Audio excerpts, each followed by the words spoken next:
अब आपको हम अंदर ले चलते हैं और यहाँ पर बहुत ही सुंदर कथा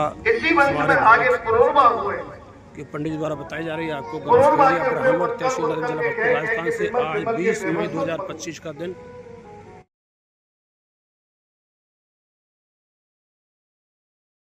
आप देख रहे हैं जय श्री चैनल।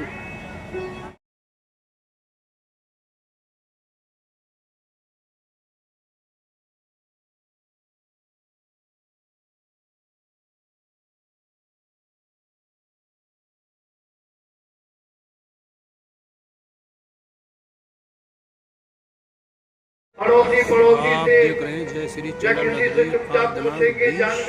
मई 2025 का दिन भागवत कथा में ये इस समय तो यहाँ शुक्राचार्य जी कहते हैं कि नर्म विवाह यदि उस कन्या झूठ बोला जाए तो उसका कोई अपराध नहीं माना जाता है। जो पृथ्वी दान में मांगी गई है उसके बारे में यहाँ तीसरा स्थान बताते हैं प्रत्यक्ष से तो उसका अपराध नहीं होता है। क्योंकि भाई यदि एक बात बताओ, व्यापार में झूठ नहीं बोलेंगे तो फिर बच्चों को क्या खिलाएंगे।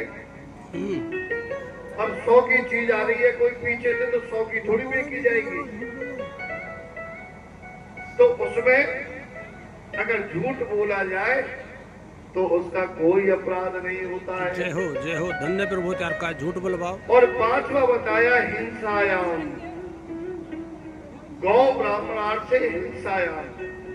जहाँ गौ ब्राह्मण की कोई हिंसा करने का प्रयास कर रहा है और वहां यदि झूठ बोला जाए तो उसका कोई अपराध नहीं लगता है। इसलिए राजन मना कर दो कि मैंने कोई वचन नहीं दिया। और राजा बलि ने गुरुदेव से मना कर दिया कि नहीं गुरुदेव, मैं अपने वचन से नहीं विमुख हो सकता, अब तो मैं दान देकर ही रहूंगा। बोले ठीक है। अब संकल्प की तैयारी होने लगी। अब शुक्राचार्य जी ने विचार किया कि ये ऐसे नहीं मानेगा।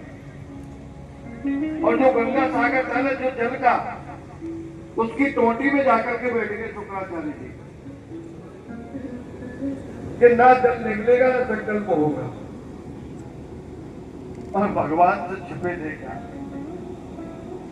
अब जब उसमें से नहीं निकला, भगवान कहने लगे कुछ अटक गया है।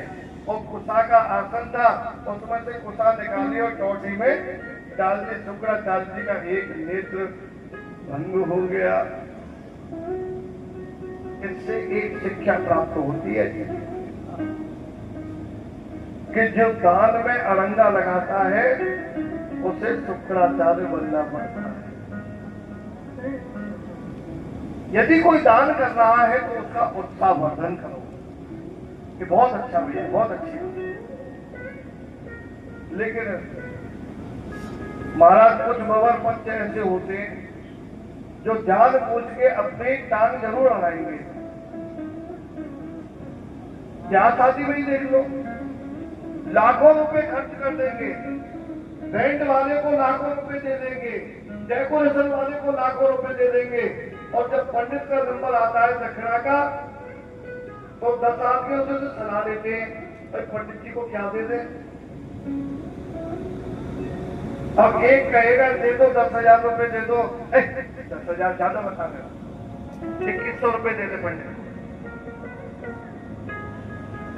तो पवर पंच बहुत होते हैं।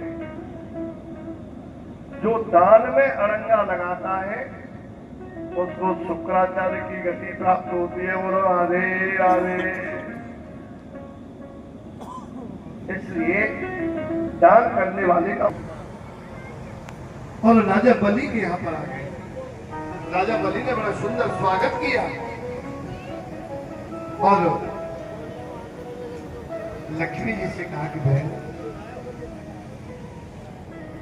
मांगो तुम्हें क्या चाहिए। क्योंकि लक्ष्मी जी ने राजा बलि के हाथ में राखी बांधी, रक्षाबंधन किया।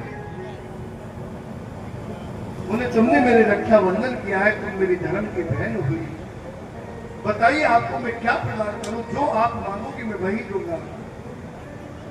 और लक्ष्मी जी कहने लगी कि पहले संकल्प करो। अब राजा बलि कहने लगा कि बहन कुछ भी मांग ले पर संकल्प मत करवा, क्योंकि एक बार संकल्प करके देख चुका हूं। लेकिन ये मैं वचन देता हूं कि तू जो मांगेगी मैं वही दूंगा। बोले ठीक है भैया, यदि आप मुझे दे सकते हो तो अपने द्वारपाल को दे दो। और राजा बलि कहने लगा कि बहन ये तूने क्या मांग लिया, सब कुछ देकर के जिसको प्राप्त किया तूने तो उसी को मांग लिया मुझसे। लेकिन मैं तुझे खाली नहीं छोड़ूंगा, मैंने वचन दिया है तो ठीक है, तो द्वारपाल को दे।